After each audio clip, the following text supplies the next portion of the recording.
Salut, Marie Gomis. Toujours en place. Il y a peu de chiens parmi les panthères. Méfie-toi, ici on ne plie pas. Et puis quoi, on ne te suit pas. Aujourd'hui, on a dit on ne te suit pas. Les ricains, les sauterelles nous ont envahis. Aujourd'hui, on a dit on ne te suit pas. Le dernier rapport est passé du pays. Aujourd'hui, on a dit on ne te suit pas. Les douleurs, le blason, on les a trahis. Ouais, je t'aime sur vos histoires. Après le meeting, il tirait une auditoire. L'égalité des chances, pète sur vos mémoires. Docteur PDG leur a mis le suppositoire. On prend les mêmes et on recommence. Y'a la carence, on casse, c'est le même gars qui danse. Mais qui te mange, c'est l'émergence qui te vibre. 7 ans d'échec et de grève, on te suit pas. Comment te suivre quand chaque jour c'est des arrestations? Des mères nues pour avoir crié leur contestation. Comment te suivre quand ton quotidien c'est usage de force? Bombe lacrymo, pédérastie et intimidation. Pourquoi te suivre? Pour devenir policier? Pour devenir militaire et tirer sur mes frères et mes sœurs? SOS et vert jaune bleu en voie de disparition. Usage de faux et violation de la Constitution.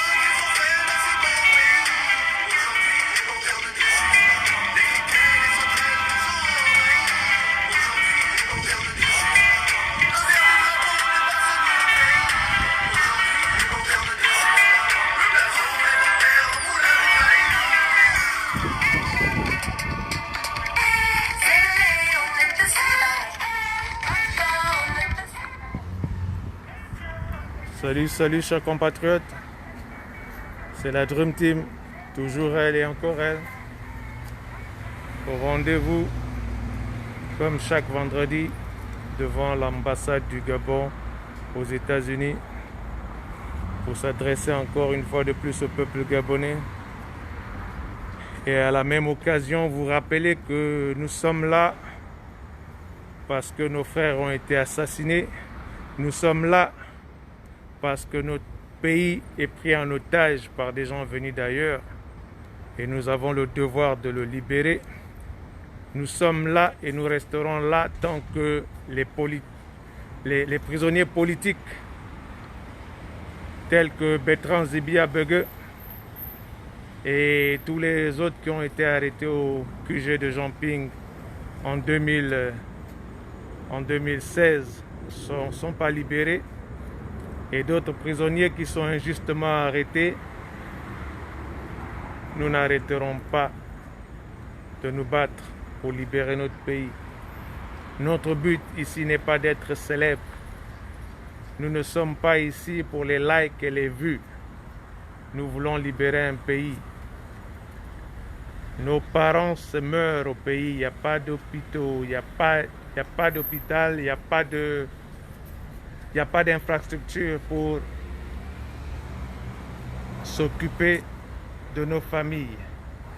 Nos parents meurent de faim. Ils sont assassinés tous les jours dans des crimes rituels. Voilà les raisons pour lesquelles la Dream Team se lève et continue à se battre pour libérer son pays.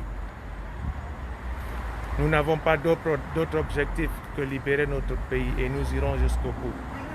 Je tiens à rappeler ça aux uns aux autres, que nous n'avons pas de pays de rechange. Il est de notre devoir de se lever et combattre la dictature et combattre le mal dans notre pays. Oui, peuple gabonais,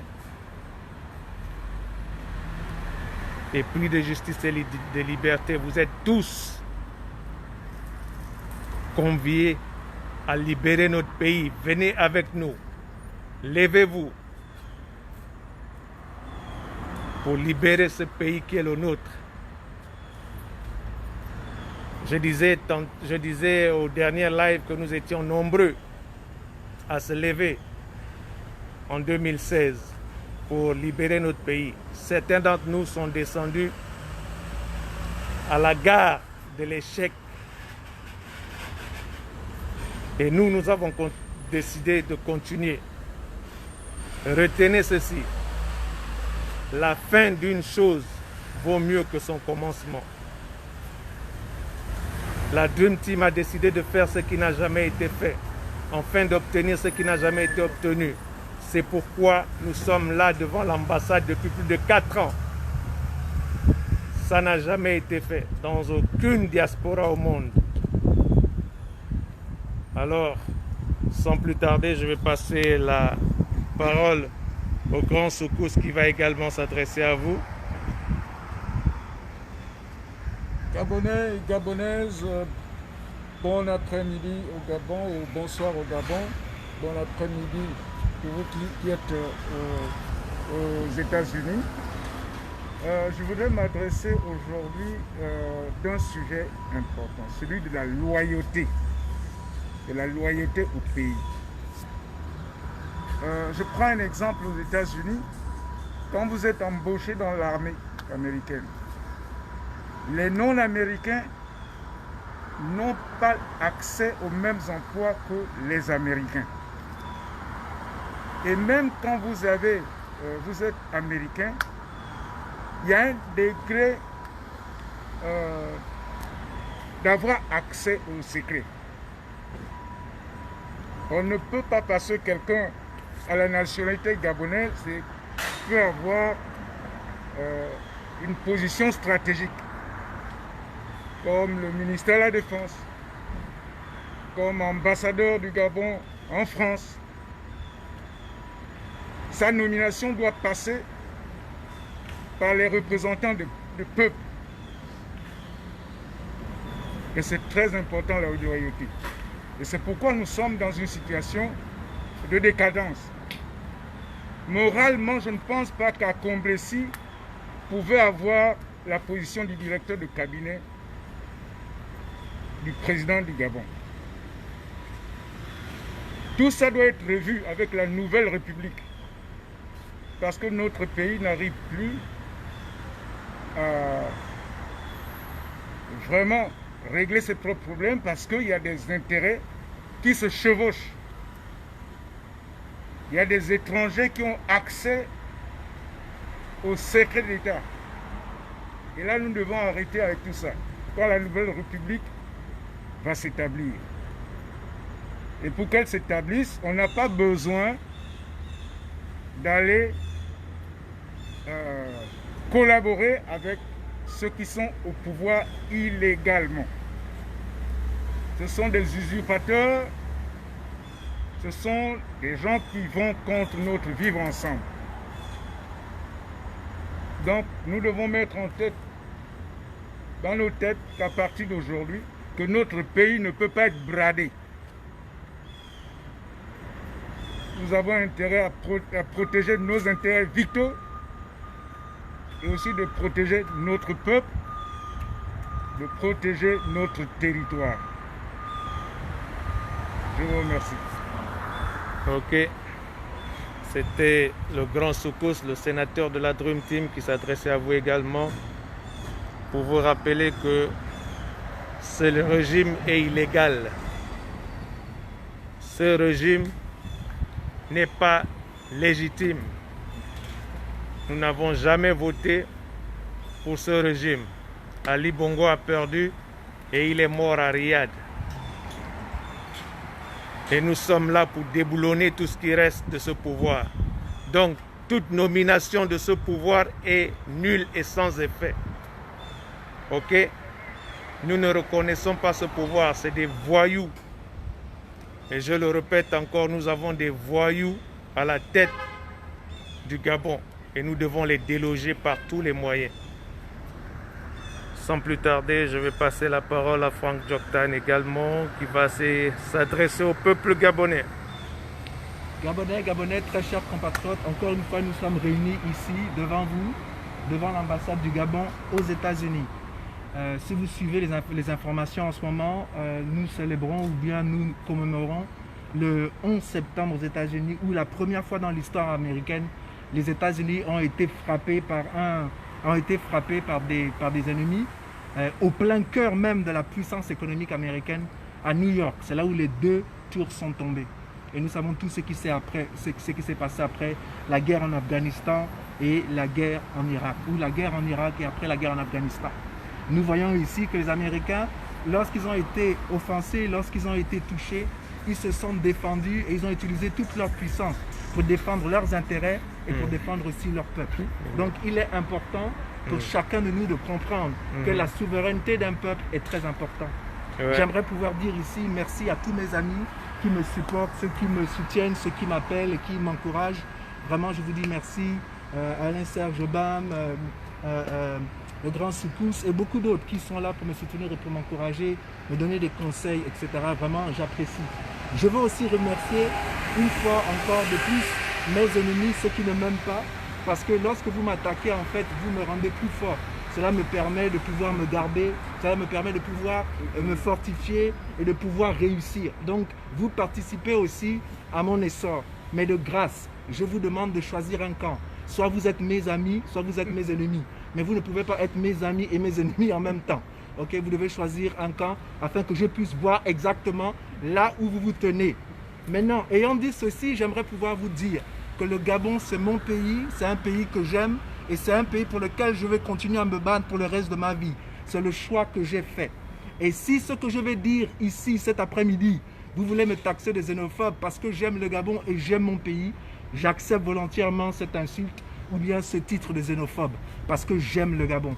Maintenant, j'aimerais pouvoir dire, qu'est-ce que c'est la souveraineté d'un pays? Qu'est-ce que c'est la souveraineté d'un peuple? La souveraineté d'un pays, c'est lorsque les intérêts de ce pays sont protégés. La souveraineté d'un peuple, c'est lorsqu'on écoute ce peuple et que l'on fait et on pose des actes qui vont bénéficier à ce peuple-là. Si les actes que nous posons ne bénéficient pas au peuple, cela veut donc dire que nous avons perdu notre souveraineté. Donc, moi, en ce moment, je me sens un peu offusqué de voir que dans les positions les plus stratégiques de notre nation, on a pris ce malin plaisir de mettre des Gabonais qui ne sont pas de souche. Et oui, je le dis, des Gabonais qui ne sont pas de souche. Je n'ai pas dit que ce n'est pas des Gabonais. Je n'ai pas dit que je ne reconnais pas le fait qu'ils soient Gabonais. Mais je suis en train de dire que les Gabonais de souche, où sont-ils? Est-ce qu'on veut nous faire croire qu'au Gabon, il n'y a plus de Gabonais de souche qui peuvent défendre les intérêts de la nation? Bon, mais maintenant, mettons ça de côté. Ce régime-là illégitime, ce régime illégal, quoi qu'il fasse, même s'il trouvait un Gabonais de souche, je ne l'accepterai pas parce que c'est un régime qui n'a pas eu l'approbation du peuple, comme a dit Alain Serge et a dit le Grand Soukous. C'est un régime qui est unique. Par conséquent, tout ce qu'ils font ne peut jamais être bon pour nous. Maintenant, j'aimerais pouvoir dire qu'il y a trop de complaisance. La nouvelle ambassadrice du Gabon, son nom de jeune fille c'est Boula Boula, son nom de femme mariée, je ne veux pas le dire parce que je ne veux pas écorcher son nom, mais il semblerait que c'est la belle-sœur de Paco Moubélé. Paco Moubélé, c'est qui? Paco Moubélé, c'est le ministre des Affaires étrangères. Donc, est-ce que vous êtes en train de me dire ici que le Gabon est devenu une affaire de famille où on place ses amis, où on place sa famille dans des positions stratégiques? Je dis non, je ne suis pas d'accord avec cette manière de faire. Vous voyez, aux États-Unis, quand on choisit un ambassadeur, cet ambassadeur doit comparaître devant le Sénat américain et devant le Congrès américain. Et des hommes et des femmes sont en train de juger non seulement s'il est capable dans sa moralité, mais aussi s'il pourra défendre les intérêts de la nation. Et s'il ne défend pas les intérêts de la nation, on dira tout simplement au chef de l'État de dire à son candidat de se retirer et de trouver une autre personne qui pourra protéger les intérêts de la nation. Pourquoi? Parce que ce sont des pays souverains. Beaucoup de personnes m'ont dit, mais Franck, de quoi tu parles? Daniel Aubonne, qui est une Gabonaise de souche, est devenue députée en France. Et je vous dis très bien, mais Daniel Aubonne n'a pas été nommé. Daniel Aubonne a été voté par le peuple français. Elle a été votée par une portion du peuple français. Et ces Français-là se sont reconnus en elle. Ils ont reconnu sa valeur. Ils ont reconnu que c'est une femme qui est capable de pouvoir protéger ses intérêts. Voilà pourquoi ils l'ont nommé, voilà pourquoi ils l'ont élue députée là où elle est. Donc ce n'est pas la même chose. Madame l'ambassadrice du Gabon à Paris ou en France n'a pas été élue. Elle a été nommée. Et comme je dis, et comme l'aime souvent le dire Ndossi, par la complaisance. Quoi est-ce que j'appelle la complaisance? Elle est la belle-sœur de Paco Moubélé, qui est le ministre des Affaires étrangères. Qui place les gens pour devenir ambassadeur si ce n'est pas le ministre des Affaires étrangères? Donc je suis en train de dire ici, ce genre de Gabon-là, on n'en veut pas. Maintenant, si vous me dites que nous sommes panafricains, je vous dirais bien sûr que nous le sommes, et je n'ai rien pour que les étrangers dans notre pays puissent s'épanouir, je n'ai rien que les étrangers dans leur pays puissent aussi, acquérir des positions stratégiques. Là n'est pas le problème. Mais ce que je veux dire, c'est qu'il faut respecter le peuple gabonais. Et le message que l'on est en train de lancer en ce moment au peuple gabonais, c'est que nous ne sommes pas des hommes et des femmes capables de défendre notre nation, ce qui n'est pas vrai. Il y a des Gabonais de souche qui sont capables de défendre les intérêts de notre pays. Maintenant, j'aimerais encore dire au plus profond de mon cœur qu'il faut absolument que l'on respecte le peuple gabonais, que l'on nous respecte notre volonté, que l'on respecte ce que nous voulons, parce que ce que nous voulons ne peut qu'être que pour le bien de notre pays. Maintenant, je ne veux pas donner toute la faute seulement aux étrangers, mais j'aimerais pouvoir vous rappeler un peu ce qui s'est passé dans l'histoire. Nous avons nommé directeur de cabinet Dossou Naki, et corrigez-moi si je me trompe, Oui. ok, et il était, je crois, ministre du pétrole. Ok. En étant ministre du pétrole, il a acquis une fortune énorme. Aujourd'hui, vous savez où est ce monsieur-là? Il est au Bénin chez lui, parce qu'il est béninois de souche. Donc il a pris l'argent qu'il a gagné au Gabon et il est en train de développer son pays au détriment du peuple gabonais et au détriment du Gabon. Est-ce que c'est bien comme ça, comme dirait mon frère Marcel Diabio? Est-ce que c'est bon comme ça? Est-ce que c'est bien pour nous comme ça? Non. Et c'est comme ça, lorsque l'on confie les richesses des poids stratégiques à des hommes et des femmes qui ne sont pas de souche du Gabon, bien entendu, ils vont prendre ces richesses et les développer ailleurs dans leur pays d'origine. La même chose avec Seydou Kane. Seydou Kane est venu avec rien au Gabon. Aujourd'hui, il est milliardaire et on voit des images un peu partout sur la toile où il est en train de développer des villages là-bas au Mali. C'est de l'argent gabonais. Quand j'étais à New York il y a environ 2 ou 3 ans, j'ai rencontré des Sénégalais, des Maliens qui m'ont dit, quand je leur ai dit que j'étais Gabonais, ils étaient contents de me voir et ils m'ont dit, et ce n'est pas une histoire que, c'est pas les ont dit, ils m'ont dit de leur propre bouche que moi j'étais au Gabon et je me suis fait de l'argent au Gabon. C'est avec cet argent-là que je suis venu aux États-Unis faire mon business. Est-ce que c'est bon comme ça? C'est-à-dire que le Gabon ne peut pas être bon pour tout le monde sauf pour les Gabonais. Ce n'est pas possible. Maintenant, comment vous l'appelez j'ai dit Seydou Kane, Liban, Suleiman, c'est la même histoire. Ce sont des gens qui se sont fait des fortunes et qui aujourd'hui sont en train d'investir dans leur pays. Est-ce que vous savez aujourd'hui où je vous parle que, comment vous l'appelez pas Seydou Kane, mais Akrombessi et Dossou Naki sont en train de faire la concurrence à Bolloré, là-bas au Bénin, dans les ports, avec l'argent du Gabon. Et pendant que ce temps-là, nous, le peuple gabonais, on est en train de croupir dans la misère. Le peuple gabonais, on est en train de vivre dans la misère comme si on n'a jamais eu de pétrole, comme si on n'a jamais eu du diamant, comme si on n'a jamais eu de l'or ou des richesses. Bon, est-ce que c'est seulement le problème de ces étrangers-là? Je dirais non. L'un des problèmes fondamentaux aussi, c'est que le Gabonais ne s'aime pas lui-même. Il y a trop de Gabonais qui ne s'aiment pas, en particulier les Gabonais qui sont dans des positions stratégiques.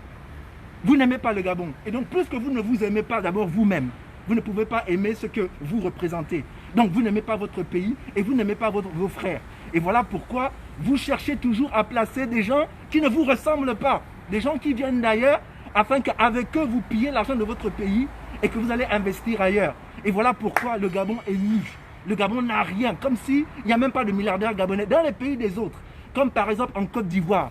Le milliardaire ivoirien investit en Côte d'Ivoire. Comment ça se fait que les milliardaires gabonais n'investissent pas au Gabon? Pourquoi vous n'investissez pas au Gabon? Pourquoi vous ne faites rien au Gabon et que le Gabon ressemble à un pays où il n'y a jamais eu d'argent? Ça, ce n'est pas la faute des étrangers. Ça, c'est la faute de certains Gabonais qui ne font pas confiance à leurs frères gabonais et qui ont ce qu'on appelle au Gabon le MTC, c'est-à-dire le mauvais cœur, le MTCD, je crois, le mauvais cœur dur. Et ça doit arrêter. Le Gabonais doit pouvoir s'aimer. Et s'aimer, c'est aimer ses compatriotes. S'aimer, c'est aimer sa nation. Et aujourd'hui, je comprends maintenant bien pourquoi Omar Bongo lui-même, parce que c'est le premier fautif, lorsqu'il disait Dieu ne nous a pas donné le droit de faire du Gabon ce que nous avons fait du Gabon. Il savait très bien que ce qu'il était en train de faire au Gabon n'était pas bon pour le Gabon et pour les Gabonais. Et voilà pourquoi moi je suis pour qu'on démantèle ce système-là, que l'on démantèle le système Bongo PDG, parce qu'il est foncièrement mauvais et il n'est pas pour les Gabonais et on ne pourra jamais s'épanouir avec un tel régime qui se maintient au pouvoir par la force et non par le vote. Alors Gabonais et Gabonaises, attelons-nous, libérons notre pays. Soyons des hommes qui aiment cette patrie. Soyons des hommes qui nous aimons nous-mêmes. Nous aimons aussi les autres, mais aimons-nous d'abord nous-mêmes. La Bible est claire, la Bible dit que nous ne pouvons pas aimer l'autre si on ne s'aime pas soi-même. Aime ton prochain comme toi-même. Donc Gabonais et Gabonais, vous qui haïssez là, arrêtez de vous haïr. Arrêtez de vous haïr et commencez par vous aimer et aimer vos frères et vos sœurs. Et faites confiance à vos frères et vos sœurs afin de pouvoir délivrer ce pays, afin de pouvoir libérer ce pays. Et ne venez pas me dire ici que oh non, on me parle de Emmanuel Valls. Que oh oui, Emmanuel Valls était de souche espagnole, mais il est devenu Premier ministre en France. D'accord. Mais quand ça a chauffé pour lui que les Français l'ont rejeté, l'ont vomi parce qu'il a pris l'argent d'Ali Bongo Ondimba et qu'il n'avait plus de succès en France, il est reparti dans son pays de souche, c'est-à-dire l'Espagne. Mais les Espagnols ont vu en lui que, comme a dit Soukous, que ce n'était pas un homme loyal. Et par conséquent, il n'a rien eu. Les hommes qui sont partout là, okay, ce n'est pas des hommes loyaux. Vous devez savoir à qui vous donnez votre allégeance. Soit c'est au Gabon, soit c'est à l'étranger. Mais si c'est au Gabon, battez-vous pour faire en sorte que cette nation soit non seulement bonne pour vous, mais qu'elle soit bonne aussi pour tous vos concitoyens. Voilà le message que je voulais partager avec vous aujourd'hui. Je voulais vraiment vous encourager à ne pas voir l'autre comme étant une menace, à ne pas voir l'étranger comme étant quelqu'un de dangereux. Non, je dis qu'on doit embrasser l'étranger. Mais je dis aussi qu'on ne peut pas faire prospérer les étrangers au détriment des Gabonais dans leur propre pays. C'est injuste. Dieu lui-même n'aime pas ça. Dieu lui-même n'aime pas ça. Le Gabon, c'est notre pays. Tout le monde ne peut pas bénéficier de ce pays-là, sauf nous. Ce n'est pas possible. Le Gabon doit être bon d'abord aux Gabonais. Et je suis d'accord pour une fois avec Léomba, Gabon d'abord. Et après, Gabonais d'adoption. Et si vous voulez me nommer de xénophobe, je l'accepte volontiers. Parce que je sais au plus profond de moi-même que je ne le suis pas. Mais je sais une chose, c'est que j'aime le Gabon de tout mon cœur. Et j'aime mes compatriotes de tout mon cœur. Et je suis prêt à me battre jusqu'à ce que ce pays devienne réellement libre. Jusqu'à ce que la voix du Gabonais compte. Jusqu'à ce que, lorsque le Gabonais va voter et qu'il décide qu'il veut élire telle personne, qu'on respecte son choix et qu'on respecte le Gabon et les Gabonais. Voilà pourquoi je lutte contre ce régime-là. Et donc, à ce régime qui pense que je suis aigri, je ne le suis pas. Mais ce que je sais, c'est que je sais que vous êtes des mauvaises personnes parce que vous faites des choses par complaisance. Et nous ne voulons pas faire que les choses soient faites par complaisance. Nous voulons que les choses soient faites par mérite. Et nous savons qu'au Gabon, il y a des hommes et des femmes qui sont compétents. Il y a des hommes et des femmes qui ont fait des grandes études, des hommes et des femmes qui aiment cette nation et qui peuvent amener cette nation en haut. Mais vous les écartez systématiquement parce qu'ils refusent de s'humilier ou ils refusent d'adopter votre concept ou votre vision du Gabon. Et nous disons non. Nous rêvons d'un Gabon où nous avons la possibilité de pouvoir discuter, même si on n'est pas d'accord, que l'idée la plus brillante brille, que l'idée la plus brillante soit implémentée pour le bien-être du plus grand nombre d'entre nous. Que Dieu vous bénisse. Merci beaucoup de m'avoir écouté. Que Dieu protège notre pays et que Dieu nous fasse du bien à nous tous. Au revoir. Ok. Merci, peuple gabonais. C'était la Dream Team. Comme je l'ai dit succinctement, nous sommes là devant l'ambassade tous les vendredis pour dire au peuple gabonais que nous ne lâchons pas et nous serons toujours là. Nous allons certainement nous répéter, mais ce n'est pas grave. Le plus important, c'est la constance. Notre présence ici n'est que le symbole d'une lutte plus profonde que vous l'imaginez. Nous serons présents ici symboliquement, mais nous allons imposer un rapport de force ailleurs. Et soyez-en sûrs, nous irons jusqu'au bout de ce combat. À vendredi prochain, si Dieu le veut.